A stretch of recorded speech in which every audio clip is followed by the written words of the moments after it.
thanks for rejoining us. And in our opening episode, our party, somewhat strangers to one another, settled down aboard the transport vessel Wave Chaser for what should have been the final night before arriving into Porthbury. However, a violent storm whipped up and sank the ship. Luckily, everyone escaped and made it ashore. Some fared better than others. They were about to discover, though, that they weren't out of the woods yet. As morning came, Gottel was first to his feet to discover that pirates are sweeping the beach for loot and murdering any survivors. This led to the first combat encounter of the campaign, and upon successfully dealing with the pirates and capturing one, they got some answers as to what happened and why. This led to the discovery of a survivor, a governor from Ventus, Albertus Celadon. With possibly more questions than answers, still, they all head in the direction of Porthbury. After a fairly uneventful 2-day hike along the coast path, they eventually arrive at their destination. As a reward, Albertus agrees to put them in a gated community within the city called the Garden Terrace. After making some initial inquiries with various inhabitants, they stop at a very expensive pub called the Happy Crown, where they were eventually met by Antonio de Boss, who took them finally to their lodgings, and that, ladies and gentlemen, is where we will begin tonight's session. So we do have this evening an extra player joining us. That is Tom. We will introduce his character in the very, very, very near future. But for the moment, we're going to deal with the current players who were, of course, in this lodging. So for you guys, you have a very peaceful night's rest, and probably a very welcome night's rest in very comfortable beds in this cottage. You awake in the morning, perhaps someone's got the log burner going. There is a very well-stocked pantry. Bacon, sausages, eggs, the like. And you get a knock at the door by, I don't know, let's call it 9 o'clock. And it is Albertus, and he's brought with him someone who works in this gated community. They are very much a young human female, and they're very well dressed, and they're bringing freshly baked goods, freshly squeezed orange juice, and they come and place it on the counter, and Albertus makes his way in and takes you all in. Are you all awake at this point? Who's up? Who's not up? I don't know if you're night owls. Why don't you tell us a little bit about what's going on in this moment? I am in my bed, dreaming, and don't want to get up until somebody brings me breakfast. Okay. I don't sleep. Sleep is for flashbacks. Of course. Yeah, I'm up and about. Probably still dozing. Cool. Well, I think this young lady will probably, seeing that some people are not necessarily up and about, she'll start making a brew of coffee on the wood-burning stove, and maybe knock on doors, the bedroom doors, time to get up and all that sort of stuff. Albertus has made himself very comfortable, and he's having a croissant and a black coffee. But as you perhaps start to assemble in the dining area, he'll just greet you all, good morning. How's everybody? Good morning. I'm okay. I'm gonna sit down and wait for coffee. Yeah. The young girl pulls. You can get the impression they're in no hurry. She pours you a coffee as people emerge. They get coffees poured off and the like. There's no rush at the moment. I open the door where I'm sleeping, and I take my nose out and I'm sniffing. and you see Opal coming out like her hair is everywhere with her pajamas, and she doesn't speak. She just sits on the table waiting for food and coffee. Yeah, I mean the young lady will say, "Would anybody like anything beyond pastries? I mean, I could do some bacon Bacon. or, Do you or have something on the." bacon? Yes, yes, yes. It's all here. I can rust it up for you if you like. What about the steak? I like it raw.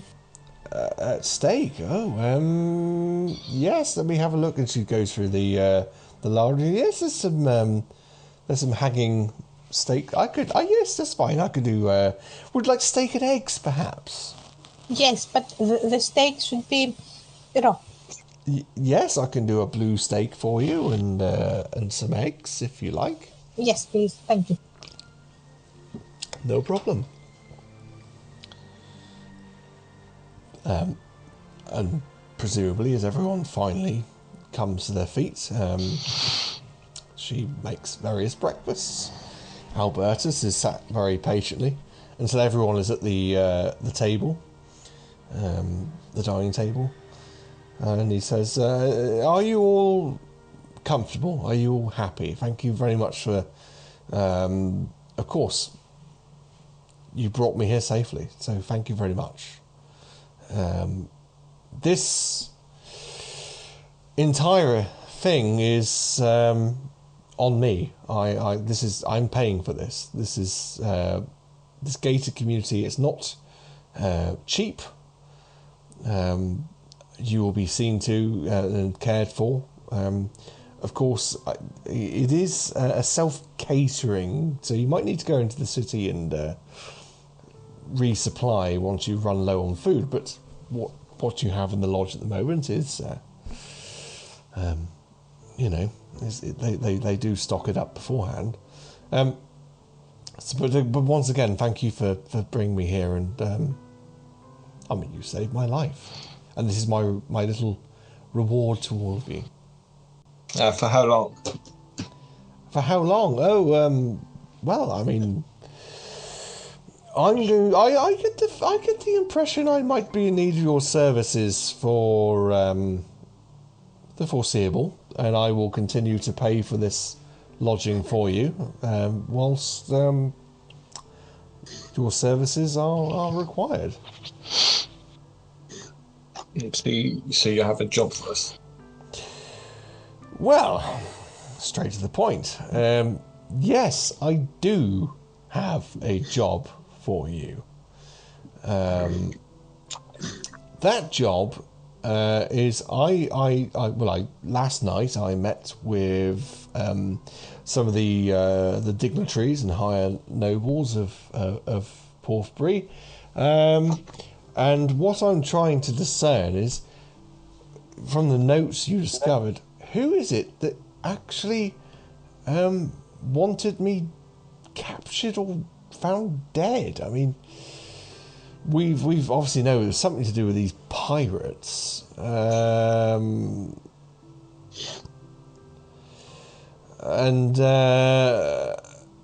I just want to get to the bottom of it, really. I just want to know who they are, what it is they want. So, I mean, for me, personally, I've got some very boring political things going on. I'm trying to get my feet under the table for, like I say, very boring reasons, relating to the relationship between Porthbury and Ventus. But, yes, for you, I would like you to find out why these pirates were targeting me.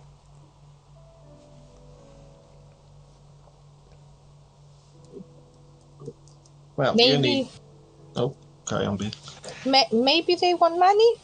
You are pretty rich, so maybe they want money, or maybe do you have anybody who is Well, against you and he's yes, like I said, perhaps it's my reputation. Maybe it's just the fact that I command. Well, I'm a governor, aren't I? So I command a certain deal of authority, and Maybe they thought if they took me prisoner. I don't really know what the reason. I don't know. But maybe if we can get caught up with them, we can find out why. Perhaps you. I did discover this Captain Runsi. She does actually have a residence here in the city of Porthbury. Never heard of her before. I've been here a few times. I've never heard of her before.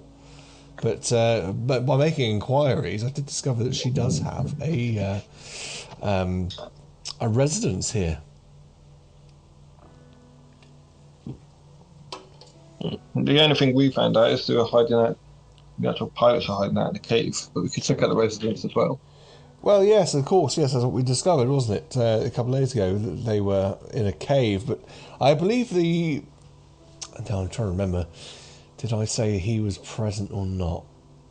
The young man that you questioned before your little metal man here got his hands on him said that they only sort of congregated in this cave at certain times, so perhaps they're not always there. But yeah, I mean, absolutely, I should check out the residence here, and perhaps she's at home. And you can question her further. I wouldn't like to send... I mean, I'm not in any position at the moment to be sending, guards around there to discover anything, because, frankly, I'm a nobody to these people. But, yeah, go check it out. And he'll sort of tell you it's... her residence is actually close to the waterfront, so to the docks down at the bottom of the hill. The docks don't actually extend all the way around the kind of the sea front. They only go so far. Then there's some very expensive villas and such around there. That's where she would be found, on that sort of waterfront villa-y type place. There's a nice beach down there. And all that sort of stuff.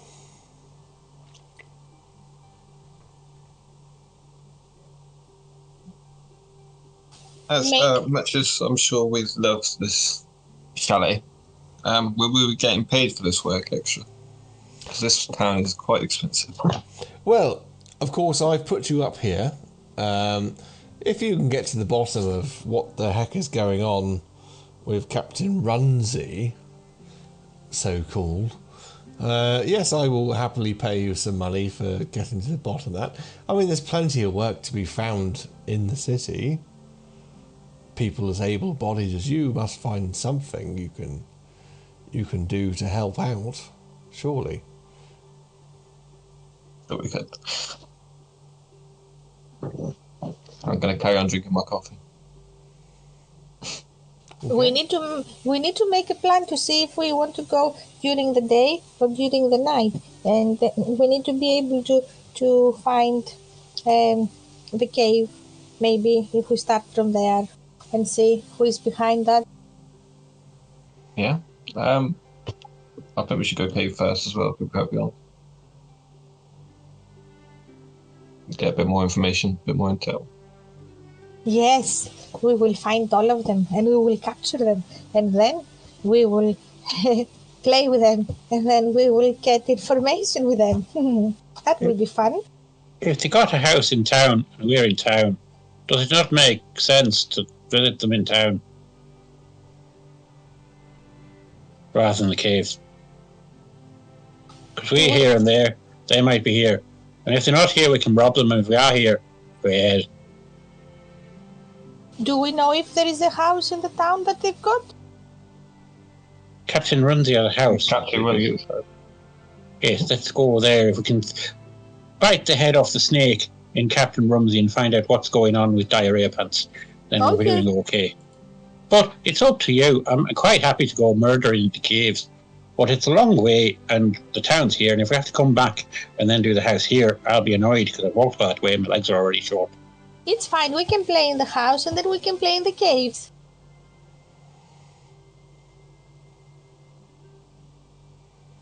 I said, listen, I think we should go just have a chat with her. rather than breaking in. Right, so let's go down that way. Yes, let's go. Albertus takes a final swig of his cup of coffee and finishes off a croissant, and he just... Well, it sounds to me like you have a plan. I will head back to the government building here, and I will continue to do what I can. But please do, by all means, head down to the sort of the beachy area and check out Captain Runsi's house, I suppose. I'm ready to go. Yes, me too. I'm trying so desperately not to fall into Astarion's voice because I've been listening to it on podcasts, like the episode they've done with High Rollers, and I just keep, I'm in my head, I'm going, "Oh darling," you know, it's just stuck in my head. I'm trying not to sink into that. He does have a nice voice. I know he looks like a crackhead, but he does have a really good voice. Yes. Cool. Okay. I was going to check with Brennan. Brennan, are you happy to go ahead with this plan of checking out Captain Runsi's abode? We could just go in and ask some questions, and there's no harm in asking questions, is there? Cool. If things kick off, and just, Well, you leave the sanctity of this garden terrace, and I will have a map for you next time, I promise. You do leave the sanctity of the garden terrace, and you have these members of the Crimson Blade who sort of nod at you and allow you to leave. They've been very grateful that you didn't cause any upset during the night. And you make your way out and into the bustling city that is Porth Bree. And you hear all sorts of noise, people shouting and selling their wares, people just going about their daily business. And those businesses are so varied. The buildings themselves, like I say, it's very much like Minas Tirith. It's probably slate grey walls and buildings and paved ways, tiled roofs, and I mean a few sort of things come up. You see posters on the walls for perhaps jobs wanting to be done. In fact, Opal, Sammy Zed, if you remember the young fresh recruit guard, he sees you as you're walking through the town, and he comes up to you and goes, all right, Opal, was it? Yes, it's me. I got further news. Do you remember I said to you there was a feral griffin on the loose that terrorising some farm? Yes, of course. Well, it's been sighted nesting at it's a few days ride north, but it's not where the farm is, but he's set down as nesting. Oh, that's a nice information. And how much do they pay for that? Well, the farmer himself's willing to pay 500 gold pieces if you can kill it. But we do... I don't know how much... Are you aware of the Griffin Riders? No. Well, a lot of travel that happens around this particular area, Meneth, we use griffins to get around on. Because things like airships, there are airships, but they're quite expensive. Very expensive passage, and they're very infrequent. Well, they'd be quite happy if you could capture it. For Azeroth.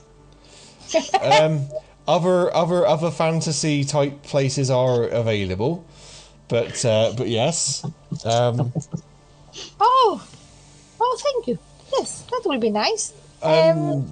But I this is like a little bit of inside information for you, because it's not on the wanted post. The wanted post just says go out there and kill a griffin, but the Griffin Riders are asking if you can capture it, they'll pay a right handsome reward, much better than what the farmers wanting to pay you. Nice. If I capture it, where should I come and find you? How can I? Well, yeah. If you capture it, He's going to be right pissed off, isn't he? I suppose.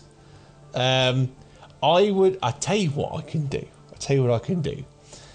We've got these things here, and he ruffles through his pockets and he goes, "This is a sending stone, right?" Mm-hmm. Well, I've got 2, so if I give you 1, you capture it and you let me know, and I'll tell the guard, and we can send out a little crew to help you. Maybe cage it, or maybe you could find a way of caging it and then bring it back. Yes. Do you have a map where it is about, or? Well, you go out the main gate. Well, I say main gate. It's not a main gate, is it? Because it's not. This is me being silly now. It's not a main gate because it's not a walled city. If you go on the main road down through the forest, on the road to Orathan, but then you get about a mile outside, then you take the right-hand road there. It's the first right-hand turn, and you go about, like I said, it's about a day's ride if you're on horseback, and you get out there, and there's a farm out there, and it's called the Magister's Keep, because there used to be some kind of old-fashioned, thing to do with knights or some nonsense out there. But anyway, you got there. The farm's called Magister's Keep, and you'll find it basically. Oh, okay. There's a farm, and I'm sure the farmer can redirect you to where he thinks this thing's nesting. But I mean, that's an idea. You could either take the sending stone. We could send some people. The problem is you might have to, of course, hang about with this thing, being a bit pissed off, for a little while. I can handle it. I don't think a pissed off griffin's going to be very happy with you holding on to it. Maybe a trap. Maybe you can make a trap. But I'll give you. He gives you the sending stone anyway. He said, just send us a message when you call it, and we'll certainly send people out. But maybe you need to figure out a way of trapping it and containing it. Yes, Good. Yeah. Okay. Right. You. Lovely. Thank you. Bye. And he buggers off. Guys, this is money. It is money. After we find the pirate, we can always get the griffin because we will have money. You hear a broadcast as well, making your way through the town by the town crier.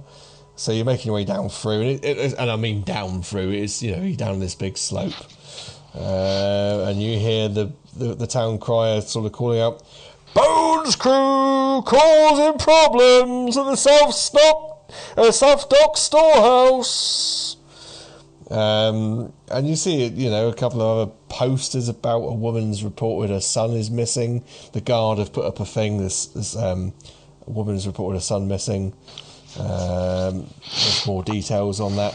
But most notably, you sort of, as you're making your way down, maybe about halfway down the hill, you come to like it's a bit like an open air theatre. Very similar to what the Romans would have probably used. And it's built into the side of the hill there, and it's a lovely little plaza with this like drop down area with loads of little tiered seatings, and then like a raised up dais. And you get the impression that this is where people come to pass on news or events happening, put on plays, theatre. But there's a youngish man. And I say youngish, I would put him at my age, 36. But he's very, very visibly aged. More so than what he should be. Very wrinkled, very grey, very dishevelled. And he hasn't really got an audience. Maybe one or two people have sat around and sort of waving their hands at him going, "You're talking bollocks, you're talking bollocks." And but he's there going, "There's devils amongst us! Devils, I tell you, devils!" And people are going, "Rubbish! Go away!" And they're like maybe throwing the odd tomato at him and all that sort of stuff. Do you react to any of that, or do you just want to continue on down towards the docks? I go near to the guy that he's shouting to ask who are the devils.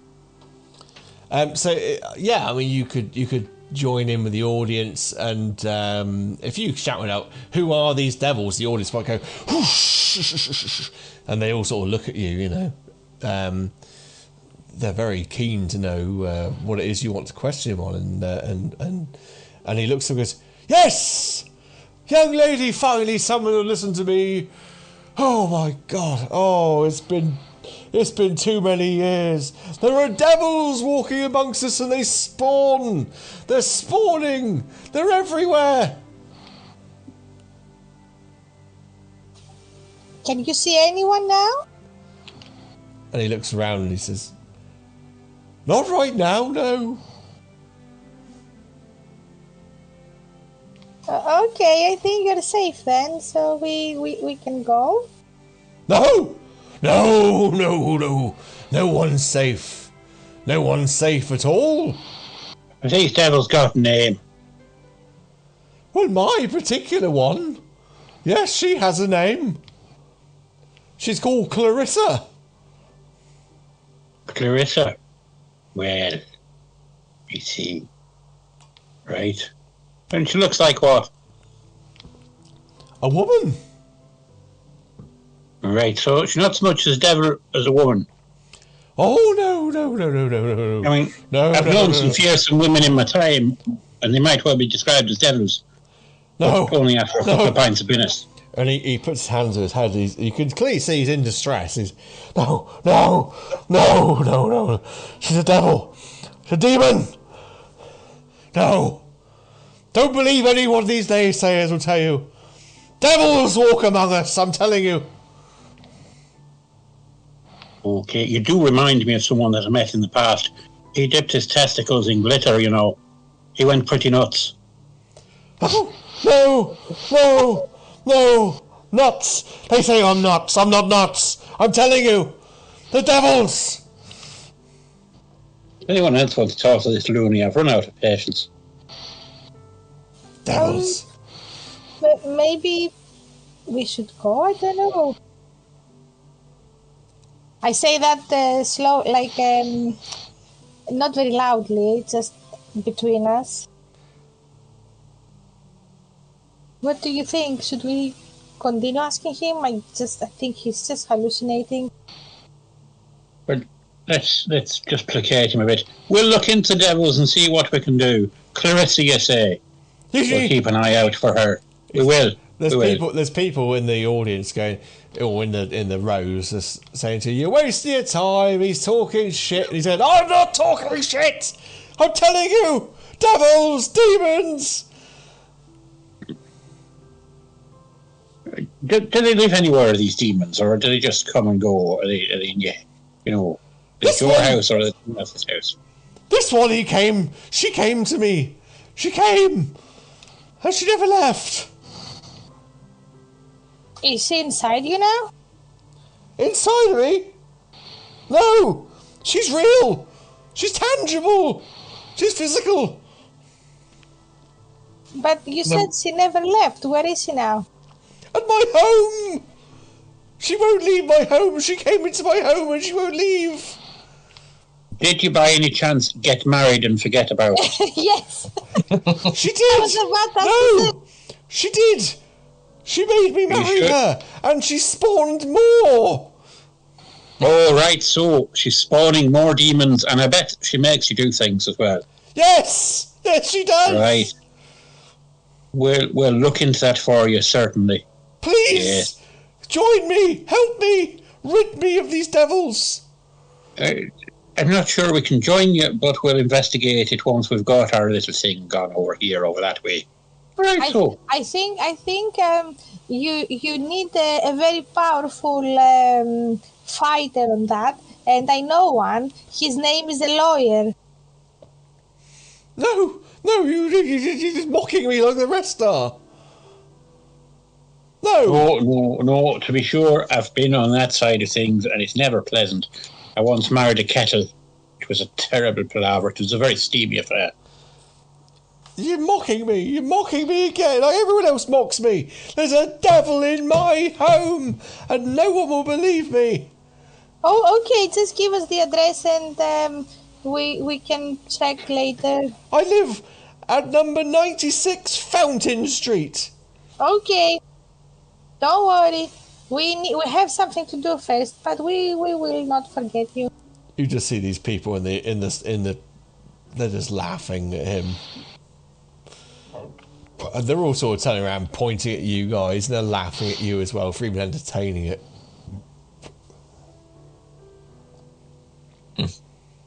Maybe we go.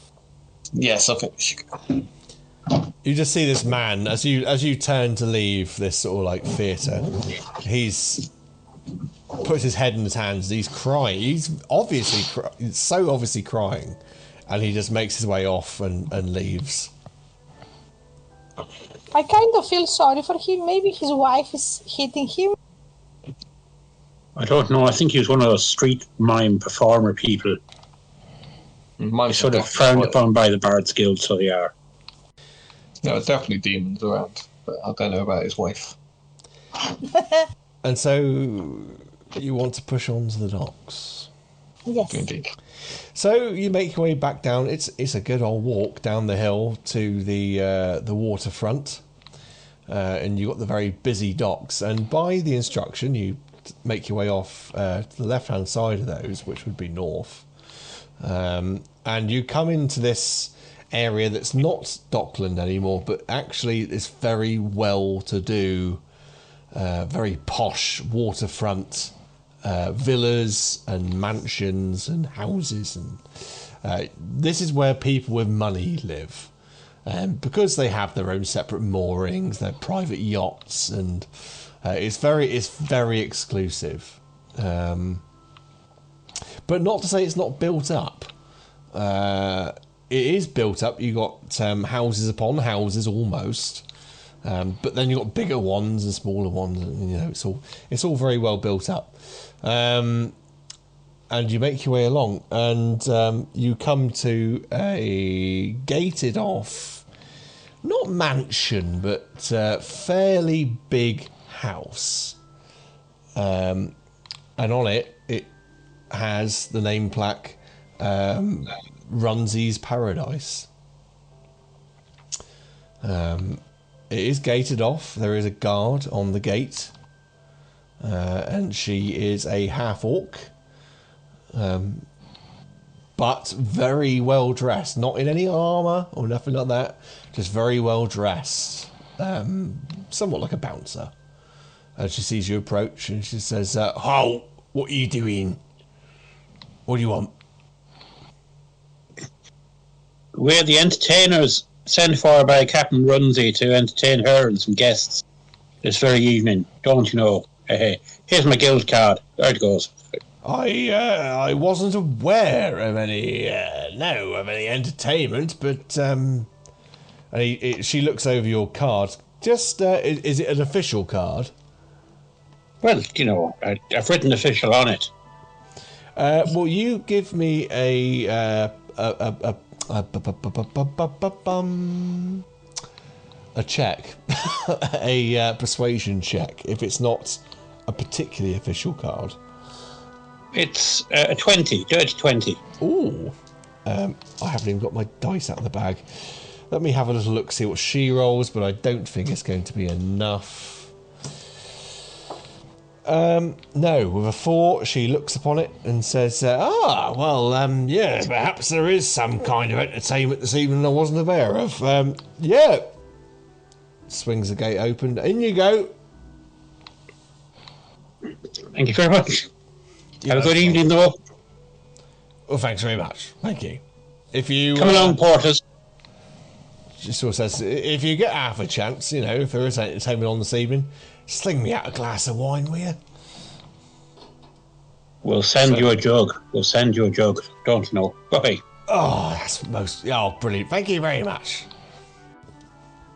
And you make your way in, and it's not a big driveway or nothing like that. It's just a gravel path which goes back, I don't know, 50 feet, and then you come to a private residence. It's not a huge building or nothing. It's just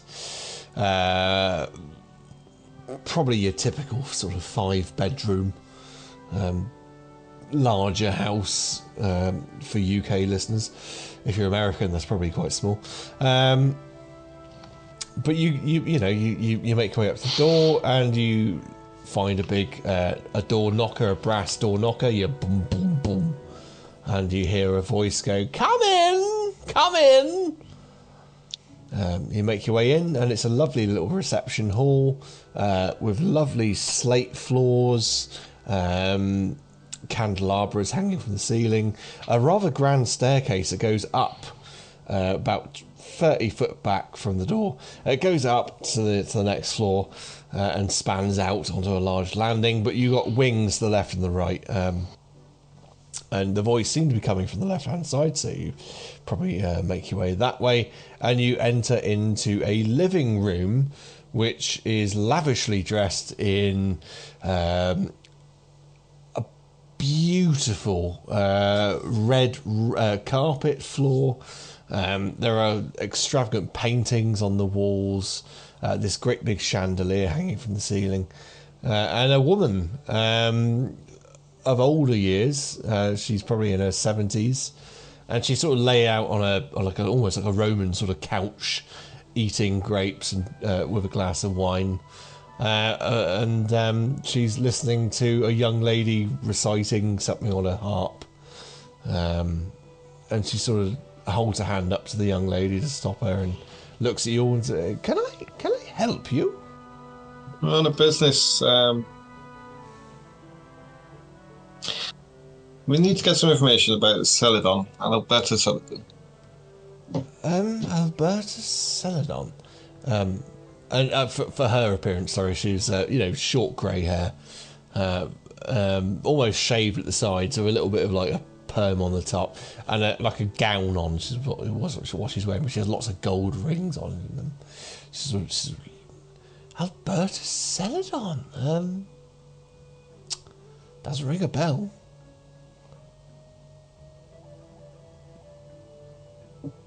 Well, we was on a ship with him, and we got crashed by a storm, and we had a pirate lad who mentioned your name. My name? Yes, your name. He said he was one of your boys. What? My name? What do you think my name is, dear? Captain Runsi. Captain Runsi? Ha! Well, that's a name I haven't heard in many, many years. This is the grandma. I am Camilla Runsi. I was formerly a captain in the Navy. I don't know anything about pirates, though. Interesting. So why does he know you then? I don't know. Can we insight check her? You can absolutely insight check her. Bear with me a second. I'm not very good at insight, but there you go. Go for it. 10. You get the impression she's uncomfortable, but you don't know whether she's lying or not. But she continues, pirates? I used to deal with pirates, of course. I was in the Navy. I was actually a captain within the Navy, but to say that I'm in league with them, that's shocking. I mean, you wouldn't say you were attached to any of them then, in a kind of fond of them kind of way. No, heavens no. Fond of them? Oh my goodness. Ruffians. Brigands, no. No, I'm quite content with my husband, thank you, although he's, he's in his twilight years and he can't do what he used to do for me. Anyway, that's by the by. Well, I wonder if somebody's using your name then to guide them, because definitely he said your name. Well, I'm a fairly well-known figure around the town. I suppose anyone could use my name, but I can't say I know much about brigands and pirates. Sorry. What are you doing in my home, by the way? How did you get past the guard? We are efficient. You're efficient? Yes. Efficient of what? Of coming into your house and your guard don't notice us. So you're criminals then? No. It was just too easy and we came in because we wanted to ask you. What's the highest passive insight within the group? Passive perception, sorry. Mine is 12. Perception? Passive perception. 15. Passive perception is 15. 15. Not higher than those. No. 15. With a 15, you would notice that she's making gestures at the girl on the harp, and the girl on the harp has sort of stood up. And she can't make her way out the door because you're there, and she says, my darling, would you fetch some tea for me and my guests? And the girl goes, yes, absolutely. Yes. And she goes through another door in this room and disappears. We need to go. She's getting guards. 100% getting guards. Are you saying that out loud? Yeah. Yeah. If you say it out loud, she's like, oh my dear, why would you say such a thing? Getting guards? There are no guards here, just the one on the gate. We don't want... We didn't come as an enemy. We just try to figure out who is I've simply chasing. And I've simply sent my young handmaiden out to get a cup of tea for everybody. I No need to be see. alarmed. Okay. Should we go? 100%. Thank you for talking to us. Yes, okay. Well, do see yourselves out. If you are ever looking for professionals of a certain kind, do feel free to look us up or down. Do you have a name? I do, but a lady of your quality will have no difficulty in finding that out, will she? I'm sure I will. If A little bit of mystery between us all is never any harm, is it now? Right, well, enjoy the rest of your day. Radio's already going for the door. If you are going to vacate the premises, that is fine. And as you do so, you leave, and the half-orc on the gate is about to open it as some individuals come out from the house behind you, and one of them says, excuse me. Why? What have you done? I have done nothing. And as you turn to face them, you see they are all fairly well dressed. Again, not armoured, just fairly well dressed, but very hench. Almost like bodyguards, you know, if you will. And he says, the lady summoned us. Trouble, I presume? Not at all. Not at all. May I just say how beautiful you were born. Me, myself, was just born a dirty, great fucking liar. I see. Trying to be funny, are you? Well, you know, it's an occupational hazard there, but I'm not getting many bookings at the moment, so, you know, trying out new material on you chaps is always useful, isn't it, now? I will give you this one chance to leave, and that is it. He nods to the gate guard, and she opens the gate. Leave and do not return. If you return, well, we'll see what happens then, shall we? Can we return if the lady of the house books us?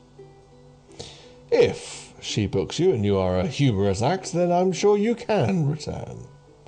But for now... Excellent. Well, we'll let you know and we'll save you a ticket behind the door. So we will. Thank you. Can I see any markings on them? They are absolutely plain, plain-clothed, private guards of this person. Right, okay. Well, time to leave, I guess.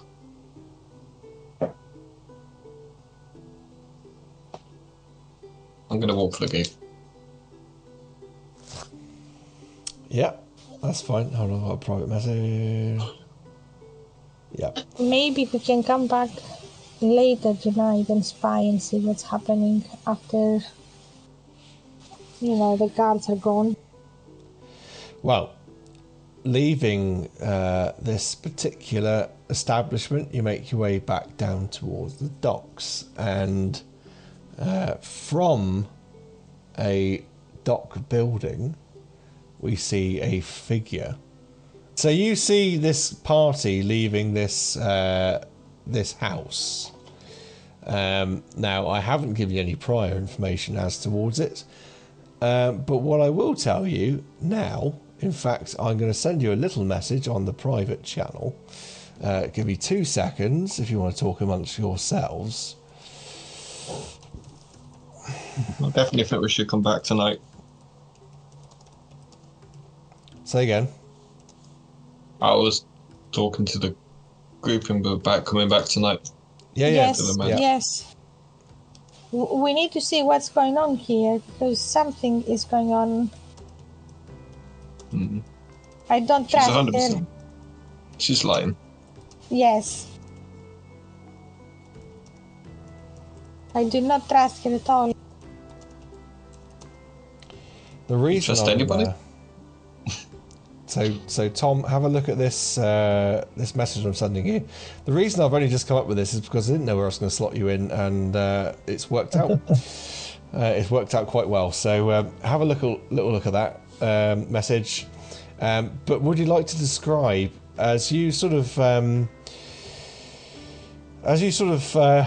walk down through into the docks, you see from not necessarily an abandoned building, but from a building which is in disuse at the moment, this shadowy figure.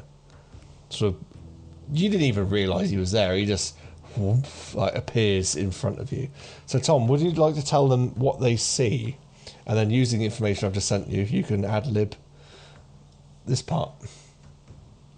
Okay. So you see a figure sort of just slumber out of sort of crawl out of a window and sort of perch down in front of you guys. He approaches, hood up over his face, and he sort of, as he approaches, you can see he's got smoothness in his steps as he comes towards you. And he comes up to you and he goes, "You're not looking for pirates, are you?"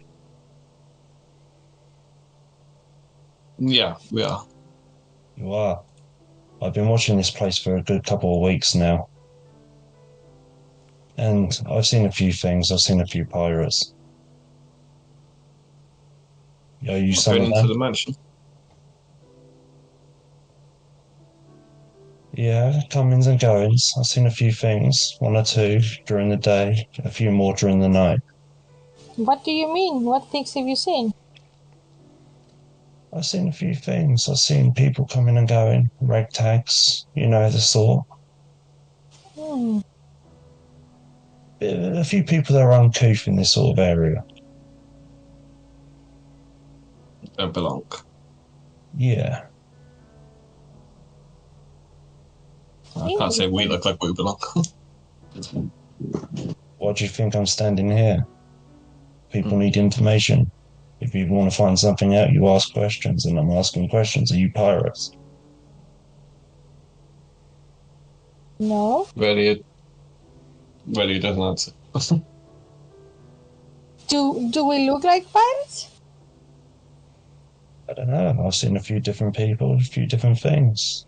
Are you looking for pirates to hire, or why do you want No. pirates? He just goes quiet and he looks at you all up and down.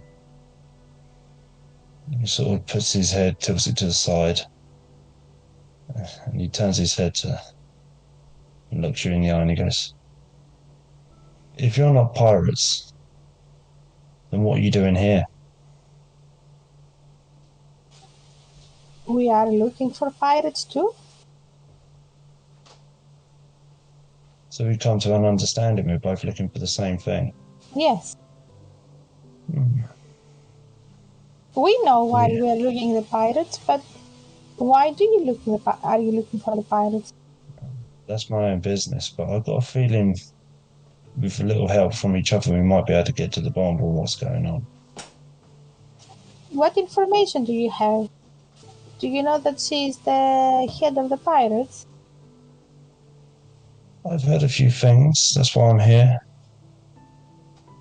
I've been standing perched up there, like I said, for a few weeks now, watching the comings and goings. Yeah. What information can you give us? Where can we find the pirates? If I knew that, I still wouldn't be here, would I? Right, the only thing we know is about a cave, which is about 2 days west of here.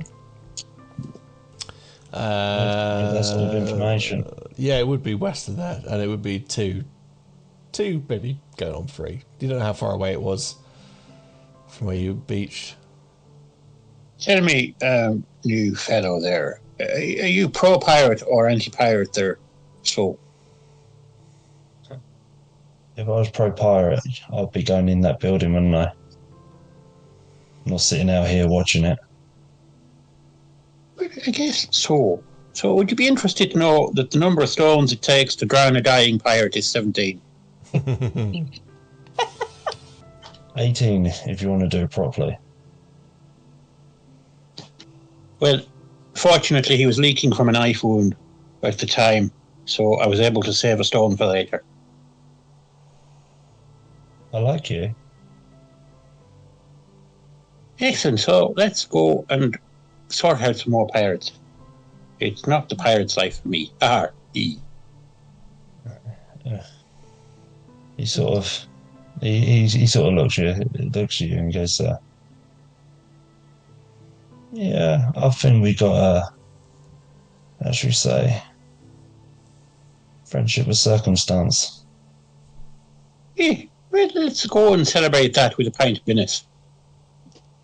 I don't know for why, but I've got a weird hankering for the taste. So I have. I'm more of a spirits guy, but I'm glad to come and have a drink with you. And maybe we can talk about this pirate situation together over a few drinks. Let me see. Now, pubs.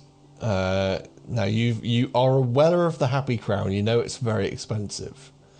You have choices. There is a cheaper bar called the Drunken Fungus.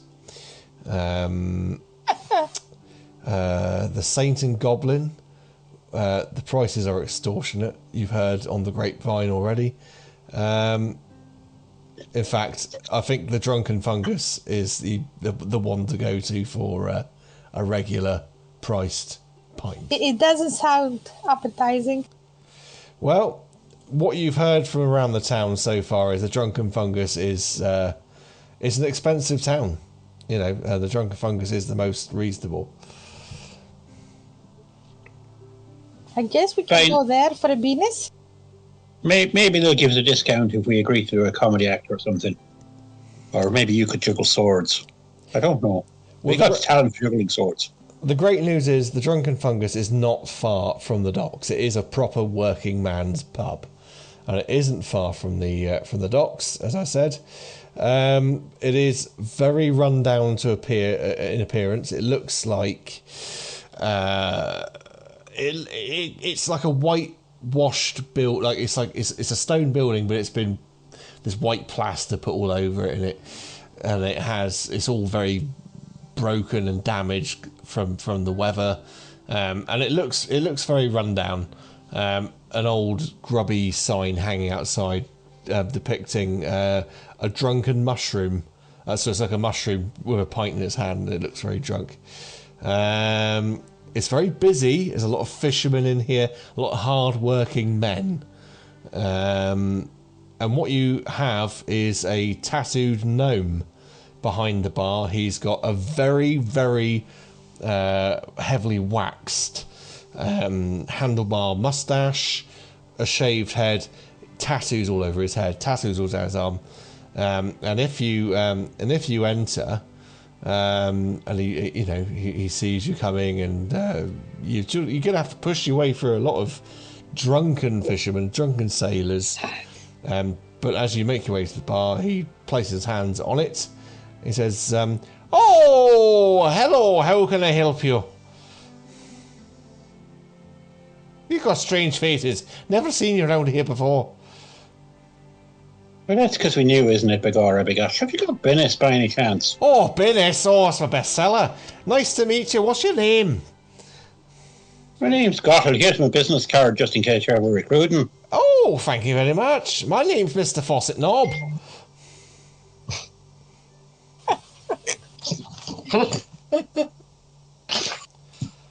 It's a very singular name.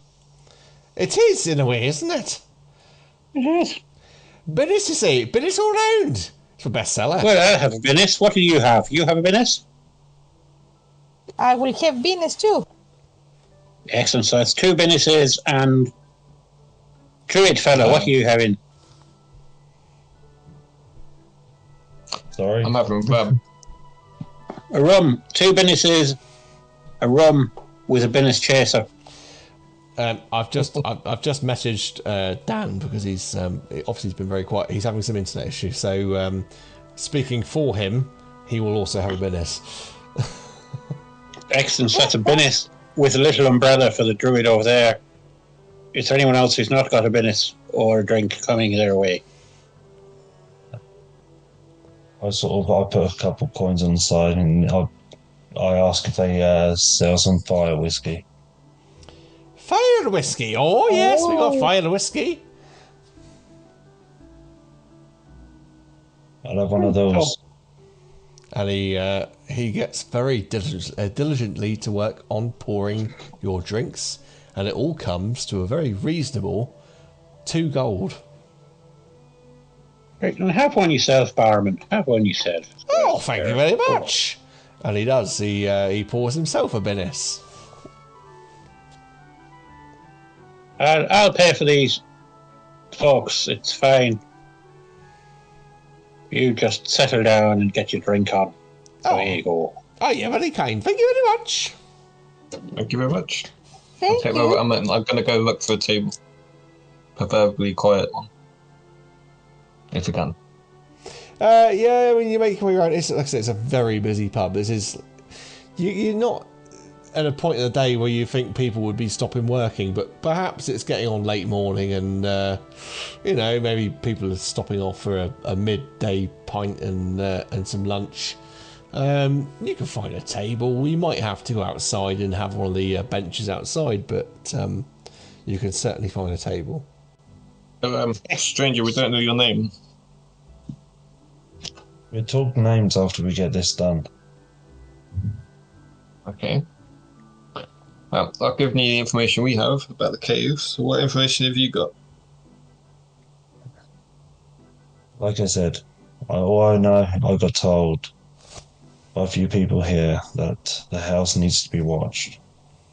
That there's a few uncouth, how should we say, sightings of people going in and out from the surrounding neighbours.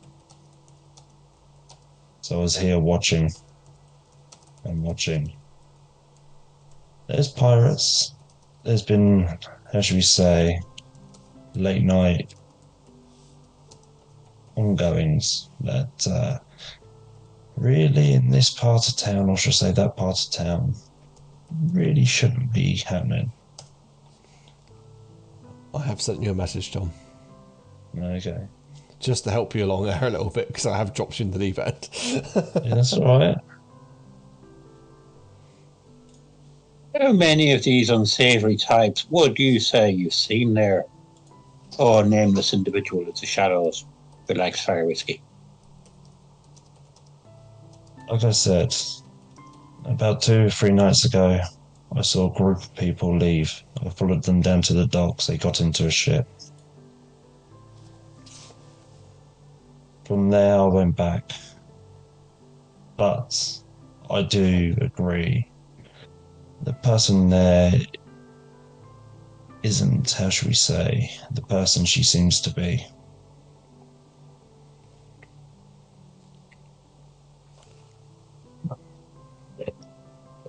So how are we going to unveil what she is?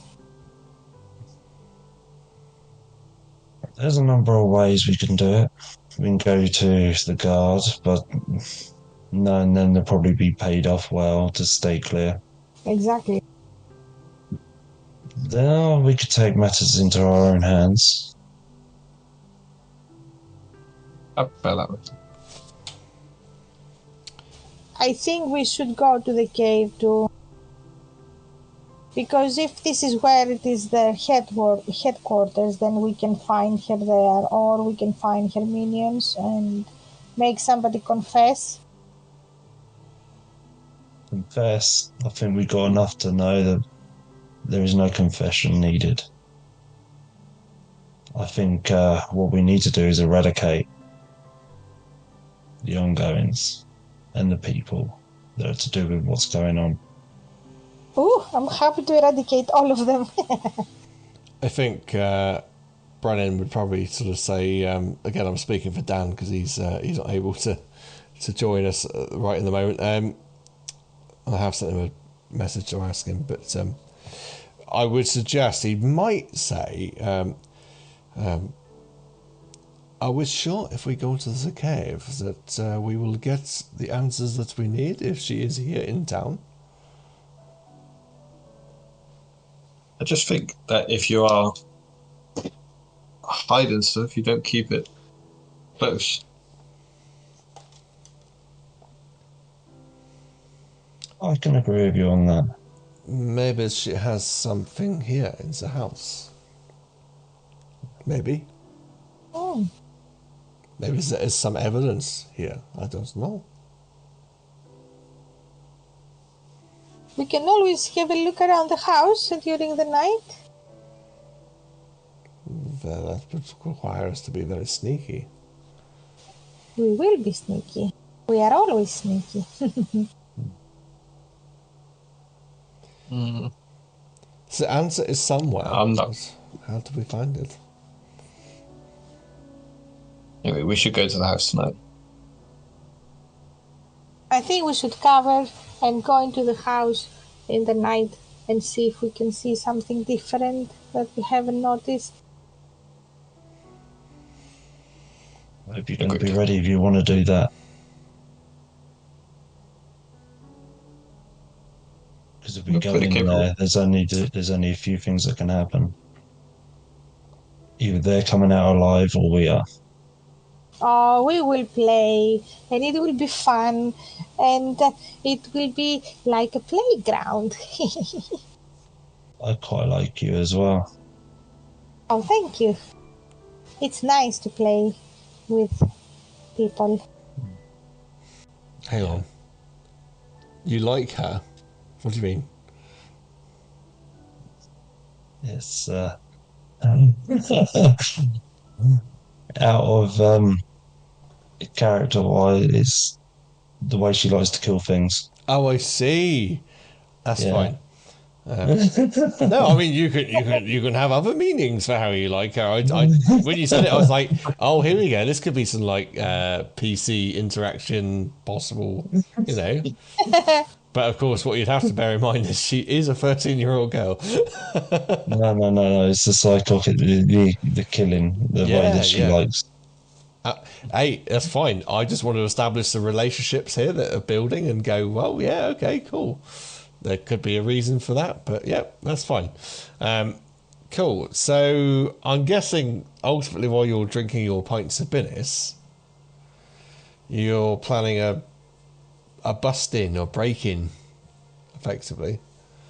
Okie dokie. So would you say collectively you're not going to drink too much Guinness so you don't end up, incapable of doing what you want to do? Yes. Well, I'm going to sink Guinness like there's no tomorrow. Oh dear. Oh no. Okay. Because, well, being drunk is poison, isn't it? It's alcohol poisoning. Yes. Yes. And I'm immune to poison, so I can't get drunk.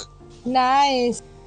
So I'm going to drink like there's no fucking tomorrow, and I'm going to just bottom out the Guinness. Do you think that makes Gossel a little maybe depressed that he can't ever get drunk in a way? Well, maybe, because I think, as you know, he's picking up the echoes from before. And those chaps really liked getting drunk. And he sees everyone else getting drunk and he just can't ever achieve that one thing that he wants to achieve. Just that moment of forgetfulness when it all fades away and doesn't matter. Yes. That's why his humour's a little bit on the dark side when it gets going, so it is. Yeah. That he just can't get that oblivion that he wants. That's right. And I don't pay my income taxes either. But Okay, well, are we going to assume that you want to fast forward or you want to address any of the other various bits and bobs? While we're here, I just want to remind you that there is the city is looking for somebody to capture this griffon, and they pay very good money. So I'm really interested of doing it. It's just I'm not going to be able to do it by myself. So I'm happy to share the money with you guys if you are happy to help me after we after we find the pirate woman. And we could try catching a griffin. Be interesting. It will give us status and money for the city. You'll remember that the Griffin sort of side quest, if you want to call it that, was a day's ride north.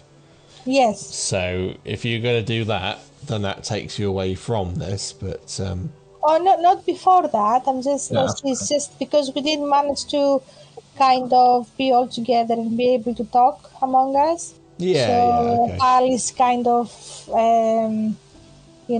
mentioning because it's good good money, and also it will give us some status for that in the city. Yeah, absolutely. I mean, we could go check out the devil woman Yes, we can. while we're waiting. Yes, because it's still daytime, and it will be easier to face the devil during the day, I guess. With that, you notice my character's ears pick up and he sort of looks up at you. Devil woman. Yeah, so some madman shouting at the theatre about a devil living in his house. We just think it's his wife. We're just going to go check it out. Madman unless there's proof. What was the voice that I used for that guy? I cannot remember. What was the He was voice? a scared cornersman. Old Winnie. Remember old Winnie? What was his voice? I can't remember now off the top of my head. He was Thai with a bit of French. Thai with a bit of French? No, he was not. That was not old Winnie at all. You get this very stout dwarf. The voice could be wrong. If it is, I'll amend it for next time. The very stout dwarf, very Captain Birdseye, sort of coming along with his clay pipe. And he sees you all hanging around this building, and he says, "Oh, what are you doing? Hanging around here? You got business in the docks, have you?" Wait, is that the dockmaster? Yeah. Yeah. I don't think he was Scottish. To be honest, I can't remember now. It's like, old Winnie, I was actually going to come see you. He passes him a letter. And it's like, if you see any of the crew from the Shrieking Serpent, when it comes in, you just give them this. And it's just a letter sealed there. That's it. Yes, I suppose I could do. Thank you very much. But it doesn't explain why you hang around the docks. It's a very busy area. What are you doing? Now I'm Having a drink. I'm not being very Scottish now, am I? What are you doing hanging around the docks? Having a drink, do you say? Yes. Of course, because you left the docks and he went to the pub, didn't you? So he's not like... Yes. Forget old Winnie. Old Winnie never happened. Well, maybe he came to the pub and got a little bit discombobulated there, Maybe Winnie. he did. Maybe he did. I think he's a little bit of drunk and doesn't know where he is. He maybe drank too much rum or something, and He had too many beers. yeah, too many Bennesses and too many rums by 11 o'clock in the morning, and he's walked into the pub going, "What are you doing? What are you doing in my docks?" And everyone's going, "We're not in your docks. Fuck off." And he's like, "Fair enough." And he strolls back off. But yeah, I think there's something in the water in this place. You've got Lupiment Nutsack over there with his wife Clarissa, and you've got old Winnie here who thinks this is the docks. Now somebody hears you say that, and a man comes over, greyish, long grey hair, very skinny, but with a pot belly until he drinks too much ale, and he comes over and he just sort of leans in and says, "A man, you say, claiming his wife is a devil?" That's right, so it is. But could just be a lot of married tittle-tattle. Oh, New experience of devil wives in themselves, or No. It's been known before, you see. Devil wives. It's not uncommon. well, I know I've been through a divorce myself. Have you? Yes, Well, it's practically a prerequisite of going into bard school. You have to have a disappointing divorce, and that sends you off into comedy. So it does. you see he's sporting a necklace, and it's the... let me just get... what is the symbol for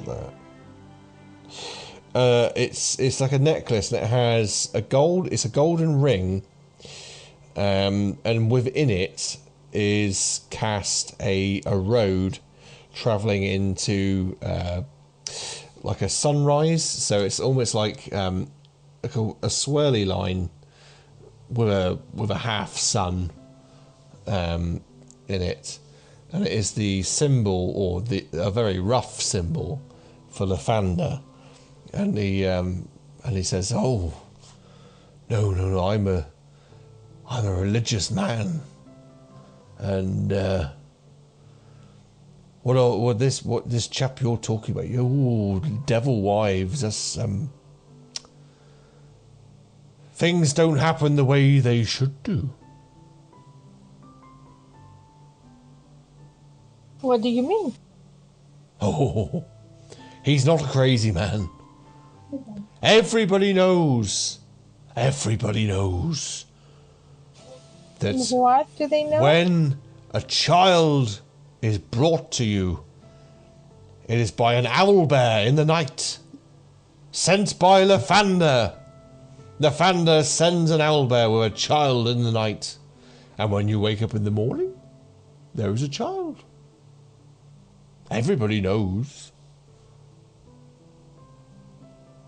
Is that everybody in your quarter of the city by any chance? It is a great belief of Lathander. Still good. My character starts chuckling and laughing. And he sort of gets louder and louder, and he slams his drink down and says to, he says, and you talk about madmen? Here's the proof of a madman. I'm not a madman. This is known.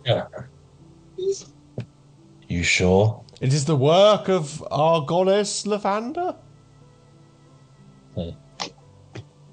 Goddesses don't help you when demons are about. Demon women, oh. And he's speaking to you. Babies come from demon women in ways that is not natural. Like the waters come from the mountains. What was that you said there, little metal man? You said, do you mean second class post? No! They drop from their nether regions. Right. So, as a versatile stork bringing them. Well, like I said, an owl bear should bring them. No storks involved. Well, the owlbears have got to have a snack. Snacks? No, there's no snacks involved. I can see your. I know where you're going. All of this, you're making fun of me. Well, no, you're doing a very good job of that yourself. I take my leave, but be warned. This man, you say, who is mad, maybe he is not. Maybe there really are devil women. I have seen it myself, for I was a man of medicine. And he turns and he walks away from you.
I mean, is there an asylum in town or something?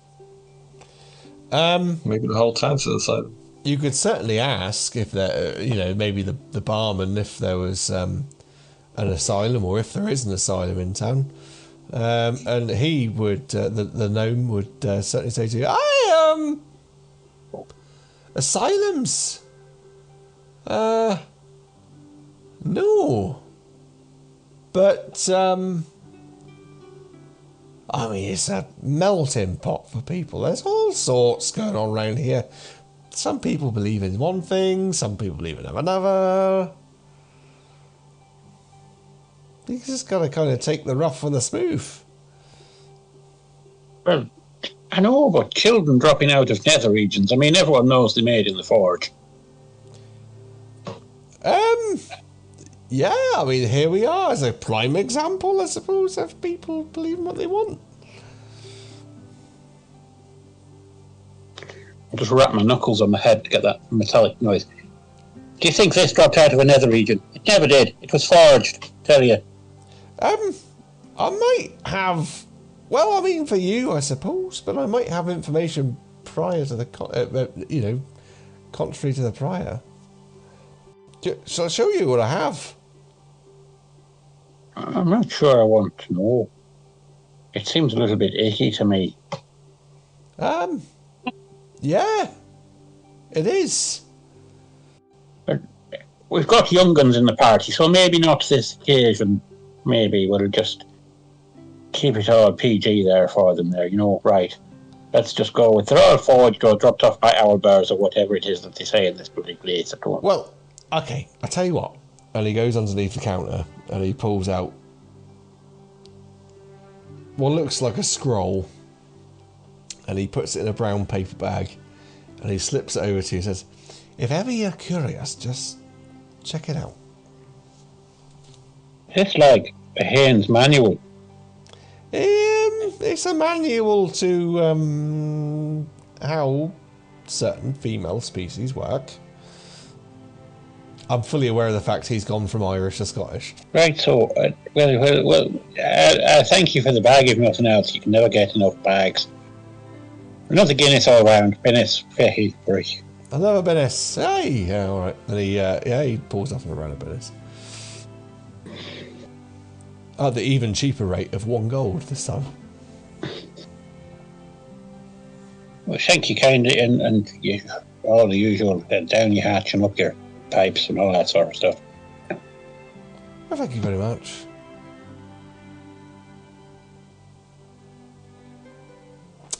So, what's going on?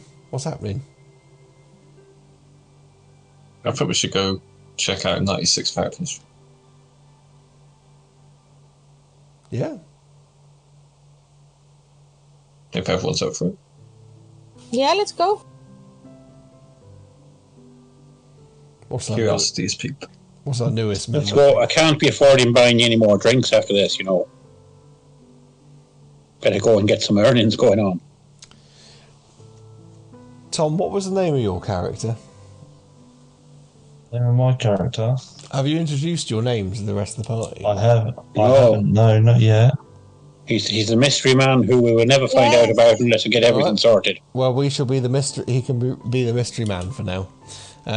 Brennan, I would imagine say, I'm not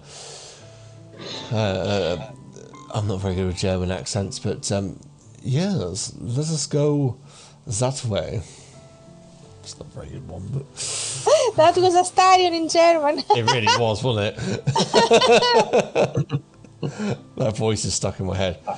Come on, darlings, let's go down this way. I'm going to ask for directions to Fountain Street. Yeah, he says, Fountain Street, yeah, you could, up there and around there, and basically he gives you the directions, and you can make your way there unimpeded, and eventually you come to the house which is in question. Again, a nice white stoned sort of building, nice paved road, lovely tiles on the roof. Looks like an ordinary house with a nice wooden door. And knock on the door.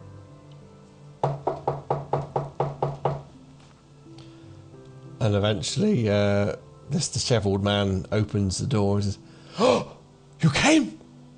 Yeah. Curiosity. More than anything. Be quiet. So where is the demon? Where is the devil? He comes out and he shuts the door behind him. You must be quiet. She is inside. What are you going to do? Are you going to, And he runs his finger across his throat.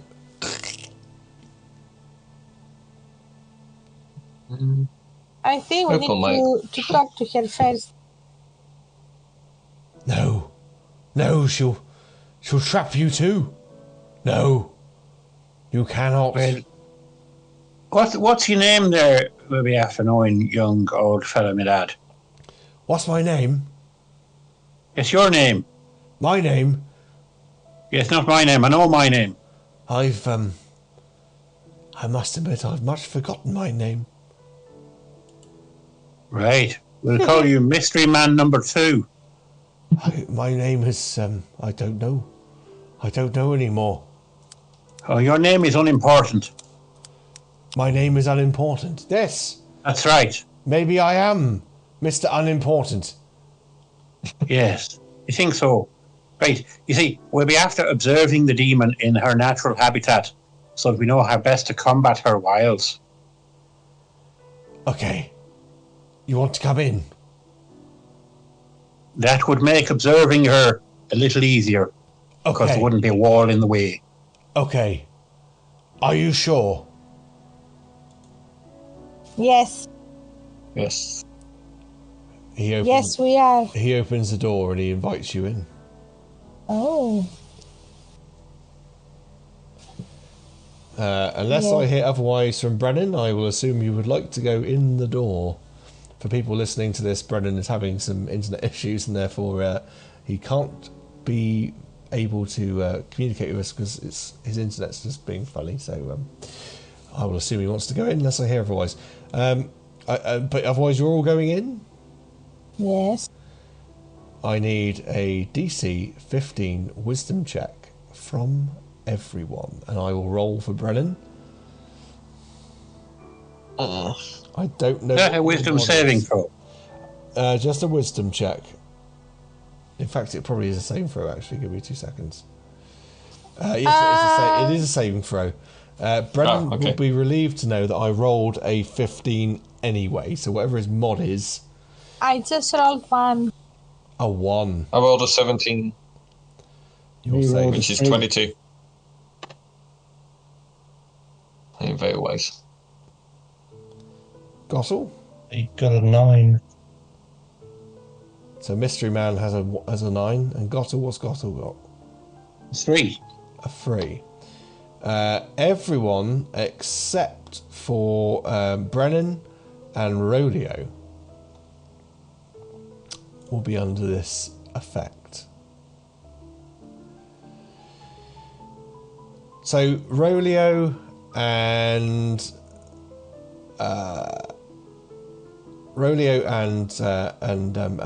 Brennan do not suffer any ill effects, but for the rest of you, you hear a voice enter your mind, and you hear it to say to you, new playthings. Fantastic. Perhaps you'll help me spawn the new generation. And there is Does it remind me anything? It does not remind you of anything. Doesn't bring any memories. Nothing. Oh no, this is entirely new. This is entirely different. Okay. For Brennan and for Rolio, you would see that the others kind of seem slightly entranced. And the man who doesn't remember his name just sort of looks at you and goes, "Oh, no. She's in your minds already. Oh, no." And he proceeds to slap you all. So with that, I will give you a chance to re-roll your saving throws, if you wish. So I will re-roll. Yep. Mystery Man and Opal 13. and Gottel. Is that 13? Yeah. Still not enough. 19. You snap out of it. I got an 8. You do not snap out of it. So Gottel and Mystery Man, you are still under its influence. Opal, you've broken free. And you just hear it, come to my chambers. And you are compelled to go to its chambers for the two of you who are under its influence. Right, so it's down this corridor here. And the man's going, no, but he's powerless to stop you. And you find your way through this house, and you end up in a bedchamber. I think we should follow them. And so does our mystery man. You end up in a bedchamber with Gottel, and if the others want to follow you, that's fine. I would imagine Brendan would probably say, let's just see where this is going. And you end up in a bedchamber with a very, very attractive woman laying on the bed in not very much.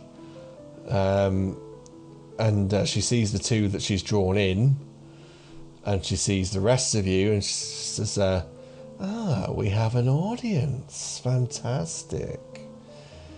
I've never been much of an exhibitionist, but I suppose I could be on this occasion.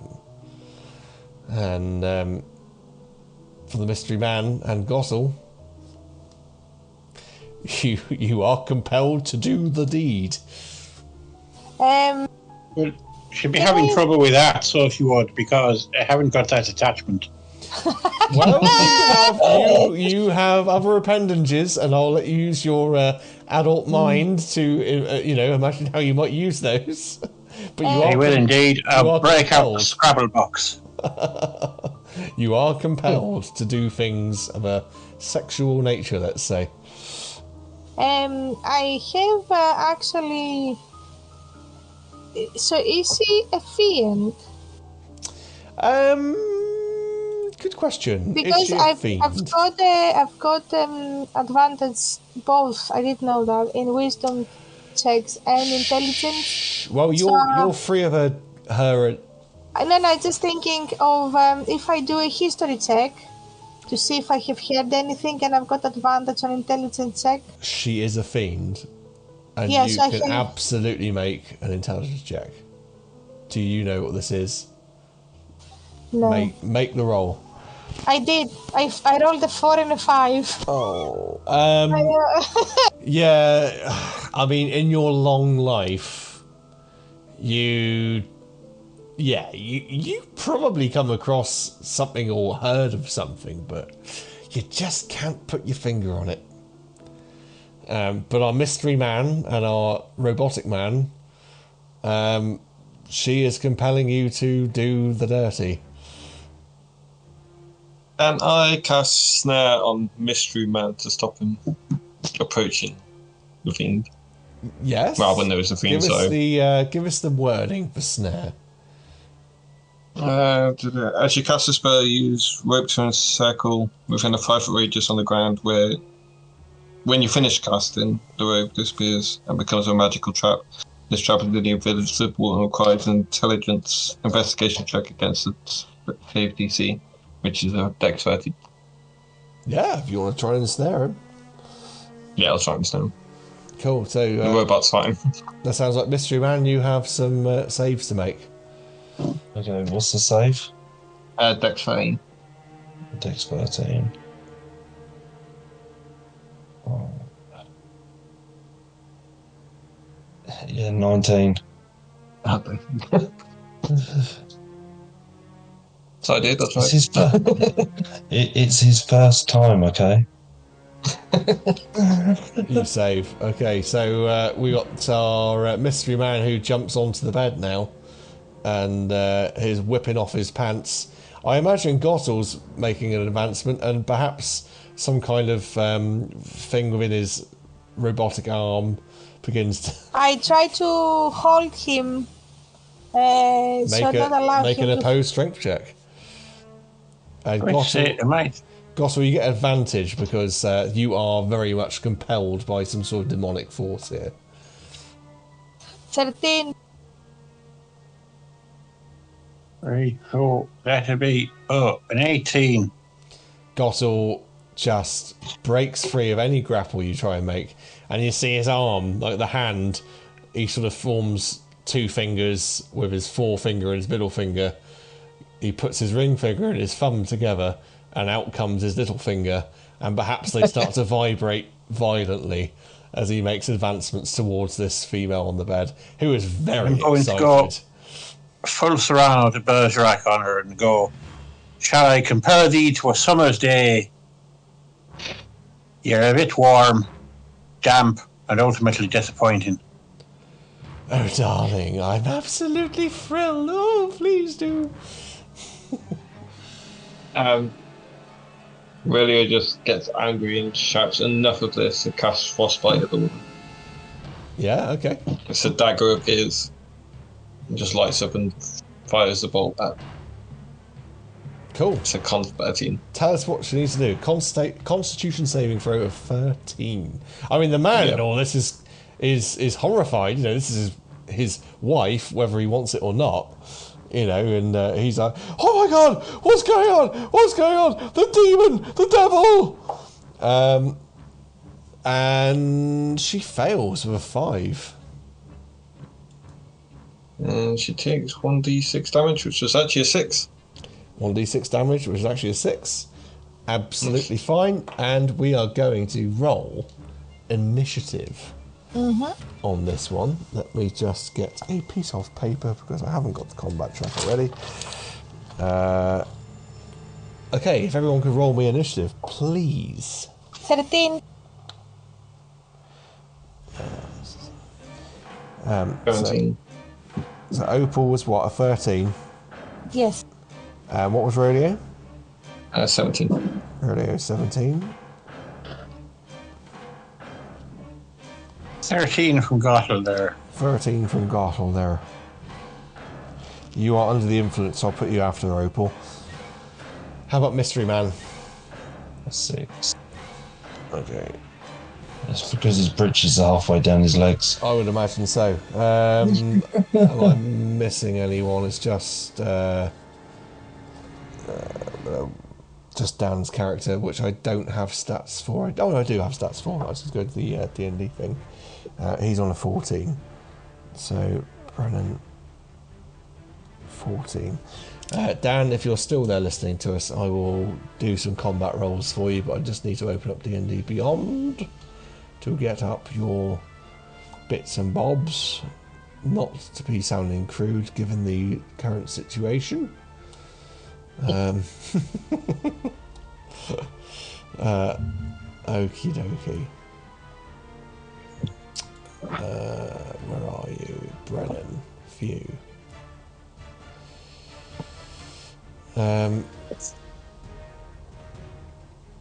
Okay, so the first up is Rolio. Now you've just done a d6 of damage to this thing.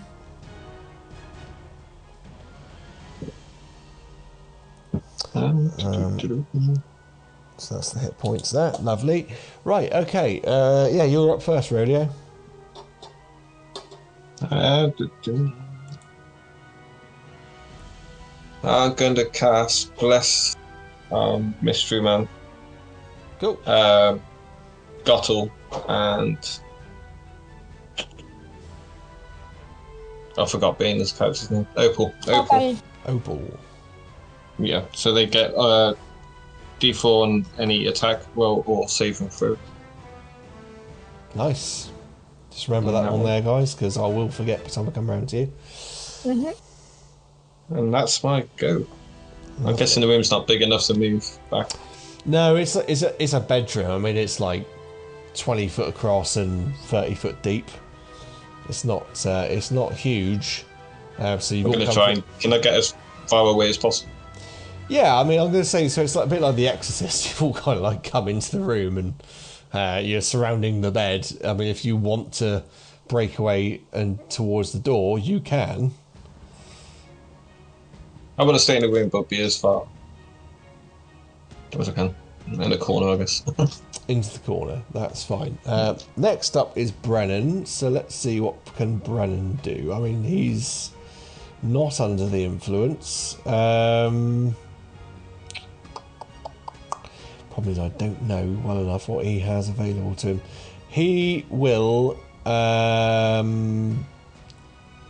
just leap at the bed and try and stab this person, I think, with his dagger. So it's a 16 plus 2, so 18, which does hit, and he does a d4 of damage. Sorry, Dan, if I'm not playing this quite the way you would. I genuinely don't know. 3 points of damage to it as he sort of launches himself at the bed and plunges a dagger into its chest, which it sort of reacts with a but not enough to bloody it, I'm afraid. And as I slice my own finger this evening, I know that it's not very nice being stabbed by things. That's not very sharp. Cool, let's move on. We go to Opal. What would you like to do, Opal? Okay, how far am I? I mean, you're all within melee, pretty much.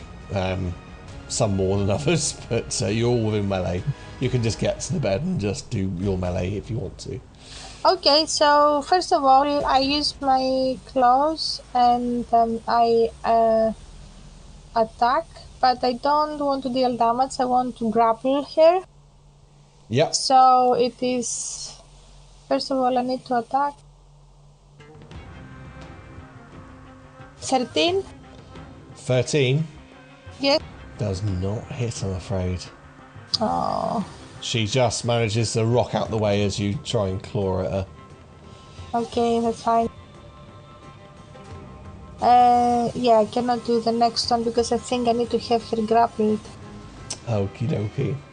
Yeah, I cannot do the next one. That's fine.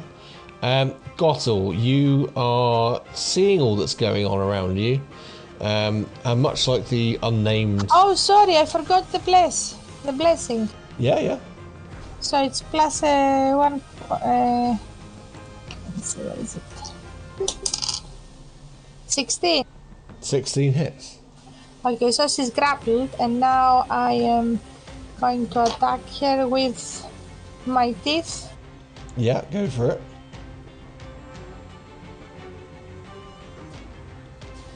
Thirty, 20. Sorry, 26. 26 points of damage. No. Oh, to hit? Oh, God, yeah, that hits. Okay, so now she's getting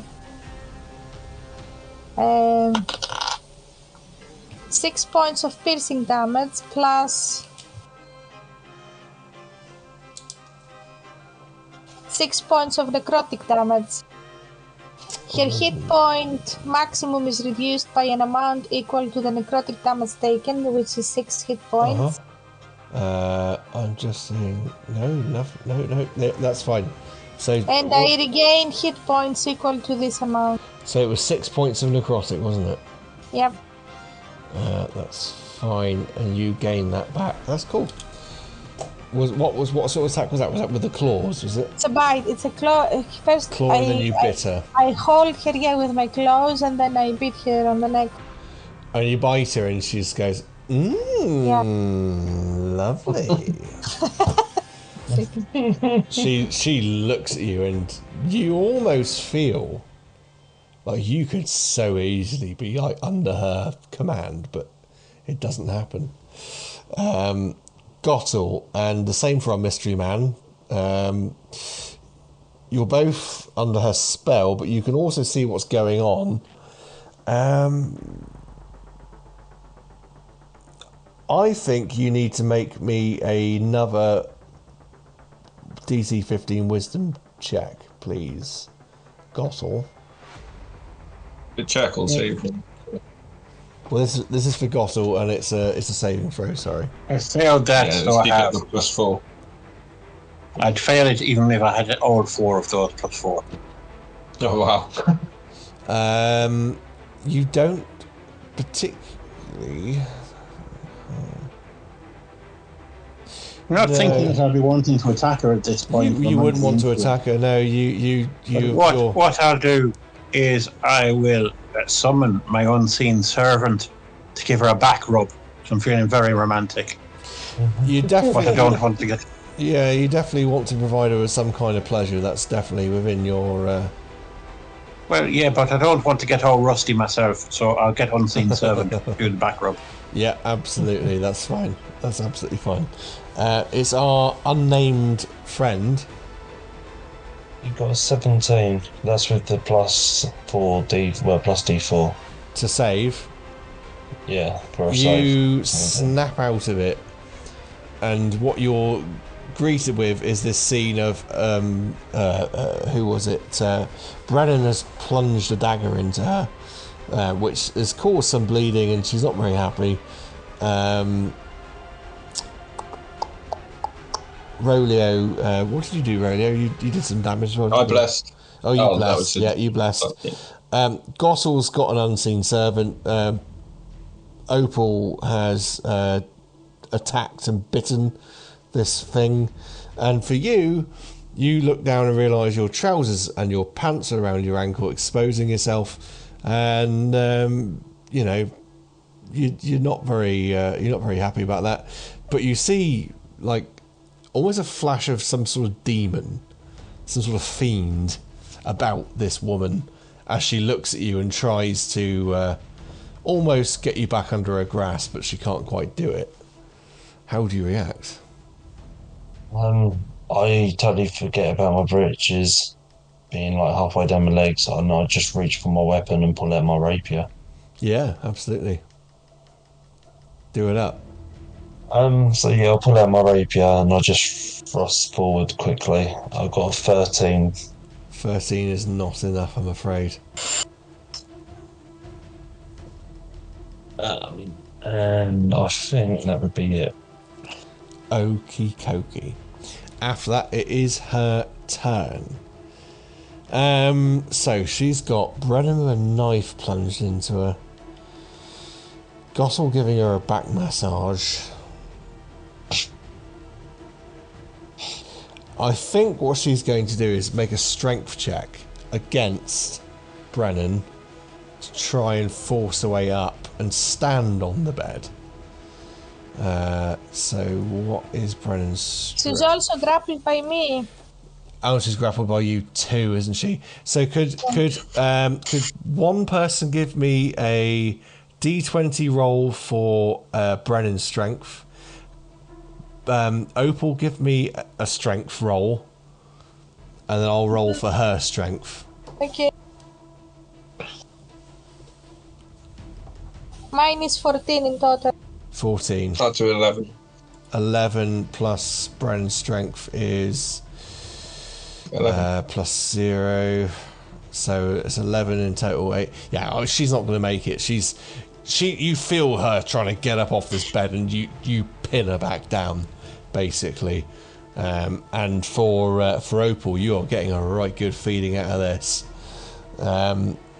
Rolio, it is your go. Okay. There's not much I could do without hurting other people, so I'll stab her as well. Go for Fix it. this. Oh god, hold on. There you go. Yeah, a grand total of 12. Yeah, not enough. Although she's No. pinned, she's squirming around, and perhaps you try to go for it and you just like catch the bed instead of her. Does he have an advantage because I hold her too? Yes, you would have advantage, actually. That's a very good point. Okay, roll again. Yeah, that was a 5, so yes. You're stabbing away, and you're going every time you try and like nail her, she rolls and wriggles, and you just catch the mattress. If there's nothing else, we go to Brennan, who has already stabbed her. Let me see, what's he got available to him? Would he do that? Not knowing that. Well, he wouldn't know, would he? Is that a AoE? So I'm doing. I'm obviously doing my own combat and also just No, because that would be damaging to everyone else, and he wouldn't do that. He withdraws his dagger, and he goes to plunge it back into her, and it hits and does a further 4 points of damage, stabby damage on her, and she squeals and but it sounds, it's not of this earth, it sounds demonic, fiendish in her squeals. Opal, you are up next. Your teeth probably still sunk into her neck. Yes, I think now that she has beaten her. Yeah, I can try again. Because this will take her down more of her total hit points. I will say if you're already latched on, you won't need to make an AC check. Just do the damage. Okay, so... Because you're already latched on, so... 6 piercing damage. Yep. And...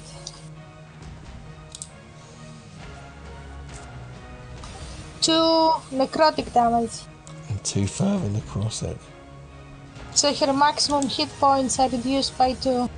Yeah, and with this, you start to feel the life force of this being draining away significantly, and blood is starting to... The wounds that have already been inflicted, blood is now really starting to come out of there. And you feel that flow where you're latched on. You really feel it. I'm really happy. Oh, you are so happy. Yes. Gottel, it's your go. You can make the save again if you like. Mate as well. That would be a 14, Ted. Plus the D4. Plus D4. Oh, in that nice case, D4. You can't fail. I could try, because I only got a 2. 16. Is that right? You break free of this charm. You shake yourself off and... what the fuck is going on? You look around and you see blades piercing, Opal latched on to her neck, claws dug in. You see the mysteriously unnamed friend with his trousers down. How would you like to react? I don't quite know what's going on here. Everyone seems to be attacking it, so... Right, I'll have a stab at it with my very slim sword. For a dirty 20. You absolutely hit. So, once again, I will carve a capital G in the offending personage. And she's For going, 5. I'm going to carve a capital G in the offending personage. Zorro style, but with G. and the initial For scream, 5, damn it. the initial scream subsides as she looks up at you and just goes, "Harder, Daddy." Has anybody got any salt? Anyone got any salt? It goes on to our unnamed friend. Okay. So he literally looks around, sees what's going on and that, and he takes another thrust with his rapier towards the heart of this beam. Oh, for fuck's sake! And that one. And that one, I would like for Opal to make a dex save, seeing this rapier coming in your direction. Oh dear. He tripped over his trousers. That's why you have to keep them on. 26. You pass. You see this thing coming, and you kind of almost shove yourself and her across the bed a little bit, where the blade just drives into the mattress inches from your head. And then we go on to the creature itself. the woman. And she is going to attempt to get up. She won't do it with that roll. We go back to Rolio. She's just, at this point, just screaming and, "Let me go!" As you're restraining her in various ways, blades and teeth. But Rolio, you're up. Do we know if this is a possession or it was actually his wife beforehand? Or You could make me a... I'm going to just call this a... Do you know what? I think I'm going to call it a religion check. oh god, And I'll tell you for why in a minute, if you make it. 14. 14. Oh, yeah, you've heard of possessions. You've heard of many things being on the sea.